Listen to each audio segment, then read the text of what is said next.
ఏంటి గ్లాస్ మినప్పప్పుకి 2 గ్లాసులు బియ్యం అమ్మా వెయ్యాలి తోపుకి. బెల్లం కొంచెం అంచనాగా సరిపోయినట్టుగా వేసుకోవాలి.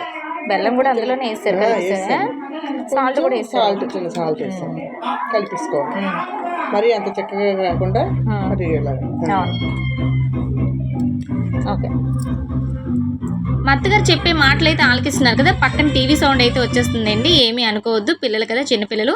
కాకపోతే ఏంటంటే తొక్కతో చేసుకునే మనకి పూర్ణాలు అయితే చాలా నీట్గా వస్తాయి. మీరైతే ఇలా అయితే ట్రై చేసి చూడండి. ఒక 2 రోజుల దాకా పాడవకుండా ఉంటాయి. మనం బయటను పెట్టుకొని తినడానికి కూడా బాగుంటాయి అనమాట. మనం తొక్క పెసలు అయితే ఉడకబెట్టుకొని అందులోనే మనకి ఎంత కొలతకు పప్పు తీసుకుంటాం అంత కొలతకి మనం బెల్లం అనేది తీసుకొని అందులోనే మనం బాగా బాయిల్ చేసుకోవాలి. బాగా ఉడికిన తర్వాత మనం అందులోని పూర్ణాలు చుట్టుకున్న తర్వాత మనం తోపు పెట్టి ఎంత కొలత ప్రకారం అంత కొలత తీసుకుంటే సరిపోతుంది.